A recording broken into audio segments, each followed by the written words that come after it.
Hey everybody, welcome back to the channel. I thought I'd do something a little different today. Normally you see me unboxing figures and talking about, you know, giving you some backstory on them and some history on the toys, blah, blah, blah. Today I wanted to actually show you some stuff that I've had for a very long time. Now I realize this is going to date me, but I thought just to let you know, I've been collecting since I was a kid, and even though I don't have a lot of the stuff that I originally bought when I was a kid, I do have some. So I thought I'd start with Batman, since that's kind of the topic lately.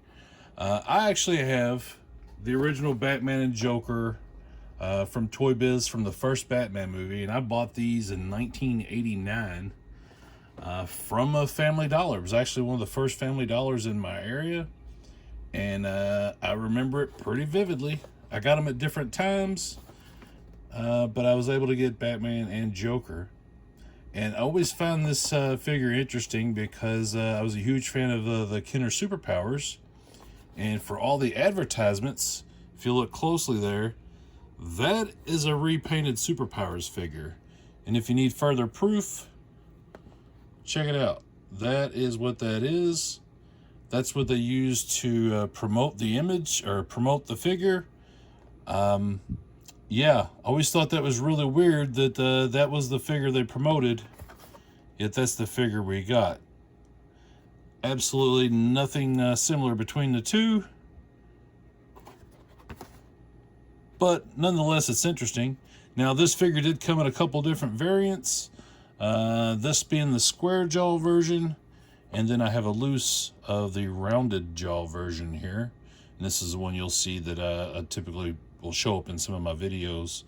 Always thought that was interesting, the different variants. There was one I think that they referred to as the Keaton head, but none of them looked like Keaton. And of course with Joker, there was a couple of variants for him. There was one with a curl, one without. And the figure that they use on the back, again, was not this figure. This is a repaint of the Superpowers Joker. Unfortunately, the packaging on this, after being in boxes for 30 years, is not held up the best. But let's see, here's a loose version of the Joker. And you can see this one does not have the curl. So that's cool that I was able to get some variants here, whether they're packaged or not. But yeah, so this one doesn't have the curl, this one does. So after the Batman Toy Biz line, it went to Kenner. And the first we got was the Dark Knight collection. And this is a really cool figure. The likeness of Michael Keaton on this figure from, oh hell, this is from 1990, and look how good of a job they did in 1990 to make a Bruce Wayne figure that actually looked like Michael Keaton. So that's cool. This is the quick change suit where you can turn him into Batman. Now it's really kind of dorky when you actually try to put that on. So I never really cared for that. And then on the back, we got another thing that got reused from the Superpowers line is the Batcopter. It just basically got repainted black. Thought that was interesting. I never did pick up the Batcopter in the Superpowers line or in the Batman figures line here for the movies. All right, so then we go to 1992 and we get the Batman Returns. Now again, I bought all these new when they came out, and they have been in a box pretty much since then. But I do like this. Got Thunder Whip Batman, and you can see on the back of the box, what's fun here is the custom coupe, because this got reused several times. Twice in the Superman animated series line, and matter of fact, I do have a couple.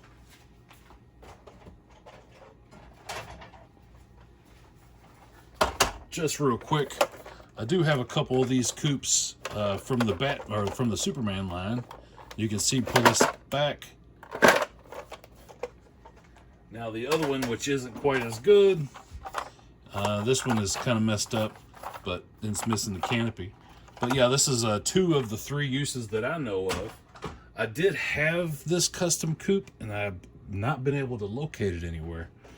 But yeah, thought that was pretty neat. And of course, we've talked about this before with the Superpowers video, that the penguin that they use in this line, which is this guy, they basically reused the mode from the Superpowers line. And of course, they took out the articulation in the legs and doesn't have any of the action features. But sculpt-wise, that is pretty much the same exact figure that we got in our Superpowers line. Let's see, real quick, we got Air Attack Batman. Very cool. Now, this is really the start of when we started to get all these variations on Batman. A lot of people forget because, you know, before the Batman animated series, where you probably had 200 different versions, it really started with the Dark Knight collection and Batman Returns. Kenner really paved a lot of paved the way for all of the variants that we see nowadays. Arctic Batman, very cool. Laser Batman, always dug that. Deep Dive Batman with a scuba set here with a little submarine thing. Very cool. And then, of course, this is interesting. We didn't get Batman, or we didn't get Robin in the first Batman movie or in Batman Returns. But they did give us a figure for the Batman Returns line. What's really interesting, if you know much about the backstory on it, Marlon Wayans was cast to play Robin, but it didn't happen. But it's believed that this figure was actually sculpted. You can see the hair, he has kind of like a box haircut. That the figure was sculpted to actually be the Marlon Wayans figure. But then we end up getting, basically the Tim Drake costume from the comics on this figure. So I thought that was that's interesting. I've always found the backstory on that to be pretty neat. And of course we get Catwoman, and this one got chewed up a little bit. I think one of my cats actually got a hold of it at one point. But yeah, that's not really my favorite in this line. It's kind of a lackluster figure. And it's got that sculpted leg that just doesn't really, never did it for me. I'm not a fan of this figure. But yeah, I thought it'd be interesting to talk about these. Especially since now we have McFarlane doing all the Batman larger scale figures. Well, I say larger scale, but the 7-inch line, and then Spin Master is doing the 12-inch as well as the 4-inch. And another figure that I found, and this is not that old, but I did have it put away. I never opened it or anything. Is from the original Multiverse line from Mattel, and this is a part of Matty Collector as well. The unmasked Batman variant of Michael Keaton, and this is based on the very first movie because you can actually tell from the bat emblem on his chest, which is pretty cool. I never did pick up any more in this line, and I really wish I had, because there's really a cool toy line. So who knows? I may pick up some of these. As you can see, these were labeled as adult collector. But I remember seeing these, I believe, in like Walmart. So yeah, that's another one. I just thought I would bring that out since I was talking about all these other figures. And of course, with the recent McFarlane Batmobile, I got to go back and give props to my Toy Biz Batmobile. People hate on it because it's convertible. I don't know. This was the first toy version of the Batmobile from the movies for me that really got me excited about toys. So this is the one I'm kind of drawn to, even though the Kenner version was definitely more movie accurate, and the Kenner had a lot more features, and they had the one from Batman Returns where it splits into the Bat Missile. Very cool stuff. But this is the only one I ever really wanted. And I've had a couple of these.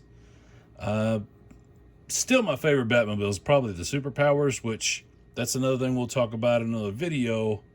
I just put a pre-order in for the new McFarlane Superpowers Batman Robin and the new Batmobile, which if you've not seen that yet, you really need to check that out, because that's that's a really cool looking Batmobile. But yeah, I just thought I'd talk about this. So, I've had this stuff for a long time. I am not going to open these. Not that these are really even worth much money, because honestly, they're really not. And that was the thing back in the day when I was buying these. I was thinking, oh, I'll hold on to these, and one day these will be worth a lot of money. That was before eBay. eBay came around, and while eBay was a great source to find the things that you wanted, if you were a collector looking to sell some stuff, that was going to hurt you, because eBay really took the value out, because it lets you know, hey, there's a million people that's got the same figure as you. So as a collector, it's great. As a seller, not so great. So yeah, I gave up the idea on selling these a long time ago, and that's totally fine. I'm happy just to have these. Maybe at some point I'll pick up some more if I find some out there that are, still on the card. Lord knows I've got so many loose of these. I've got a whole tote full of loose Batman Returns figures. I've thought about doing videos on those before, but there's just so many of them. And I don't have the accessories for all of them, so it's kind of, I don't know. But anyway, I thought I would share this with you. And if you got something out of it, great. If you didn't, I get it. It's just me rambling about my toy collection. So, hey, I appreciate you sticking around for the video. If you made it this far, be sure to give the video a like. Subscribe to the channel if you haven't already. I've been doing a lot more things other than Masters of the Universe. That was kind of my thing for a long time, and it's still my number one, Masters of the Universe. Batman being right there as well. But I'm trying to move more into other things. If you've seen a lot of the shorts that I've posted, I'm really into like retro commercials for toys. And, hopefully I'll get into more maybe customizing, and some actual toy hunts is what I want to do. Just haven't had the time. So hopefully you've enjoyed this. Like I said, I appreciate you sticking around. Everybody have a great day. Thanks.